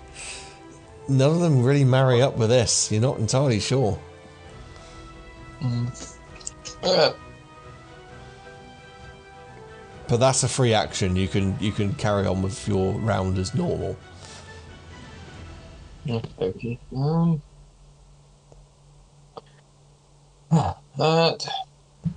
Right, I'll cast Form Whipper. Yes, that's an ensnaring type thing, isn't it? Yeah, Okay. it's 16 to hit. It does hit. I would like... What's Opal's AC? Let me see. 15. Give me a dex save just to see if, with this going on, that you can, like, keep yourself out of the way of it as it goes off. 9. So you send out this ensnaring strike, and you catch Opal in it as well. So Opal and this thing are now, like, they're wrapped up together in these. Is it? Did you say viney thorns or? No, it says it's 1d6 piercing damage, and if the creature is large or smaller, you pull the creature 10 foot closer to. Yeah. I don't think it actually. So roll your d6. That's both of them getting damage, and they're being pulled 10 feet out of the bed towards you. It's 1. So Opal, you take 1. The creature takes 1, and you're One hit pulled point. off the bed 10 feet towards Brennan. So you're basically face to face with Brennan at this point. And so is she, and she goes, "Ooh, this is a new layer of kink." And Opal, it is your... No, it's not. It's Brennan's go. Brennan, not knowing his character sheet enough at this point, I think you'll hold an action to see what happens. It is Opal's go. You are wrapped up in vines, but you are still latched on. Yeah, and like I did not. It is, I am so focused on what I'm doing. It didn't even flinch. The first time you see everyone around me, even though I'm usually very pale, for the first time you actually see a little bit of color on her face, and I just continue drinking. Do it. And so she gets 4 points of piercing damage plus 10 points of necrotic damage, which reduces her total. Is she dead? For everybody else, you see in this embrace of Fawn Whip and Opal latched onto the neck of this creature, this woman. Opal, for you feel the life force completely go out of this thing, and it just go. You hear, for you can almost feel the pulse of the heartbeat, just ba-boom, ba-boom, boom, boom, boom. For everyone else, you see this thing almost becomes dried out, like a husk, almost. Certainly not the beautiful figure of a woman you saw when you first walked into the room. And this man suddenly says, "Oh,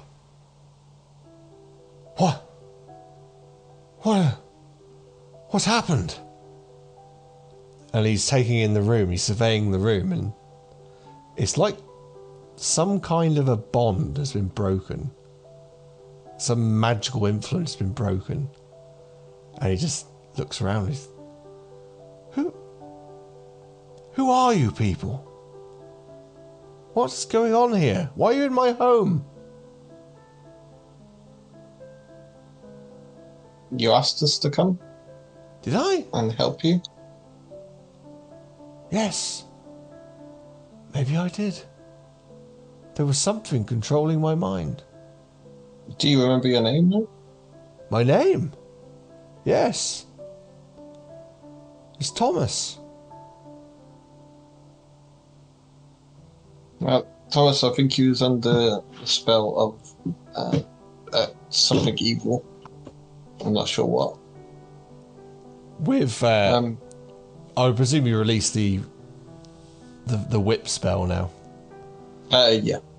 And Opal will come free, and as she does so, this thing becomes ash and dust and a pile on the floor.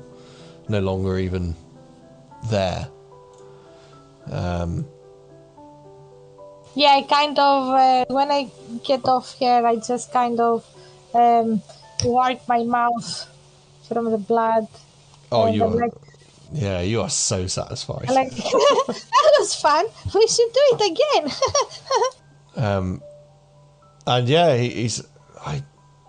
I knew there was something wrong, but I couldn't place it. I was telling people there was something wrong. She was tasty, though. Didn't he say that she had offspring? My God, did she? That's what you said to us, but I don't remember. I feel like... Is there anyone else in the house? You can certainly investigate the rest of the house. Can I'll take a walk I... around. Yes, can we investigate? If you have a look around the house, you will find that there are several bedrooms with occult type things within them, but there is nobody actually here besides you guys, the man, and this pile of ash.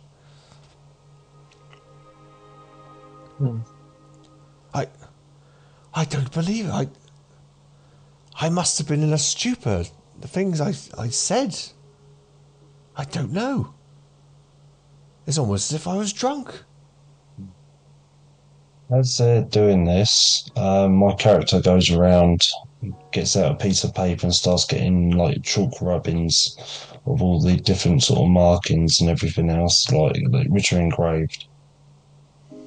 Well, a ritual type stuff. Yeah. Yeah, you could certainly do that. Right. You were definitely under some sort of spell, and we saved you. Because I think so. But you said offspring, spawn. Yes, that's well. We're going off the information we got of your rambling. What do I do when they come home? I don't think this should be home. Why? Why wouldn't they come back? Oh my God, I'm not safe. Does it look like the bedrooms that you said? Do they look as if somebody is living in there, or yeah. are they just ready? Yeah, for all intents and purposes, this looks like a regular family home, but you can tell that whatever influence he was under, this is like the most... It's like being in Ozzy Osbourne's house. It is the most, like, you know, anti-good. You know, it's all And how many bedrooms? How many pentagrams and stuff. What do we find? You know, what do we think? How many do we think that there are out there? Oh, there's at least six. At least six. Do you have any children? Do you remember? She did things to me in the beginning. She did things. I was always told that it was It was an owlbear that brought children. And she did things. So how many children did the owlbear bring? I don't know. I don't remember. My mind is blank after the first time. She did something, a ritual, I'm sure. It involved my, where I got that thing down in my pants. It involved that, and it left me with a sensation and a secretion. And then, I don't remember. All I remember is being in the street telling people there's something wrong. I don't know. She must have done this ritual several times, summoning the devil's nectar from my very being. Maybe I'm evil. Maybe I should be killed. With that, my character walks in, just as he says that. He goes, and he says, "You don't need to be killed, but we need to burn this place." Burn it? You'll burn my neighbour's house too. You cannot So burn be it it. down. We must get rid of all trace of what's happened. I think Brennan would probably step into that point and be like, no. I don't think this is the greatest way to do it. I'm very well versed with fire, and I don't think this is the best way. No, we need to get rid of this. We need to get rid of the house. We need to get rid of everything that's in I here. think we should wait for them to come back and kill them. You want to kill people in my house? I don't think these Not are people. I think these are demons. Oh. Well, Was he a see. succubus? I suppose you could. If this was and is what you say this is, we need to burn this house. We need to get rid of all trace of what's gone on. What did Opal say for a moment there before? I'm just asking Esbina, was this a succubus? I'm not going to tell you, because if you want to know, you can, as character, roll a history or. Can I roll again? Because I didn't bring very good before, but can I re-roll? I'll say you can re-roll, because I didn't even know you did roll, so you can, for your honesty, you can roll again. I've got advantage in religion. This is unbelievable, guys. I re-rolled exactly the same roll, a 5 and a 4. So it's 5 plus 1, 6, 7, 8. Yeah, Opal wouldn't know. Opal has been although your mind has advanced, you've been a young girl for a long time, and perhaps you just haven't got involved in more adult things, and you just don't know. Okay, that's so weird that I re-roll exactly the same roll. Well, these things happen. It's D&D. It's dice. He will just Can say, I have a look around to see if there's any goods, any what? like gold or anything, like from victims? Okay, if you are you doing this in the open, like willingly in front of him, or you want to sneak around? I'll start sneaking over. Give us a stealth roll. Oh God, That's 15. He doesn't notice if you slink off, and you find about 200 gold in total from nice. Various victims. But you also find stashed away, as you're looking around the house while the others are talking to him, perhaps, and you've gone off, maybe made your excuses. You find a couple of bodies, like skeletal bodies, hidden under floorboards and such. Oh, So you can tell something bad has happened. But the man who owns the house is like, I don't know much about these Spawn? My children? Of course. I don't really know. I don't know. I don't know. This is so upsetting. Maybe you could. I think I'm going to leave. I'm going to go and stay with my sister. Maybe you could just hang around and see what happens? As he goes to leave, I walk over and I say to him, "That might be the better idea. And don't speak of anything that's gone on in this house." Okay. I turn to the others and say, "I've got some urgent business. I'll be back within the hour." Okay. And I go to leave. I rush off out. Cool. But all right, guys. Well, look, thanks for playing. That was really Thank cool. I you. enjoyed that session. It was a largely improv session, actually. I thought I'd try out not having pages of notes for a session, see what happened. So that was largely improv. Hi there, everyone. This is Mike, your friendly neighbourhood dungeon master. So as I said there at the end, and just before I sort of close down the podcast episode here, this episode was largely improvised. A little bit behind the screen there for you. Largely improvised, and for any DMs out there listening, if you don't do improvised sessions, I mean, you always have to in a certain degree. I mean, I'm a big fan of, I write reams and reams and reams of stuff for my players. I thought give this improv a go for this one tonight, and it worked very well. So I recommend it. Try it out, see what happens at your tables. It's good fun, and we had fun. So hopefully you've enjoyed episode 2. Episode 3 will be in about a fortnight, roughly. Take care.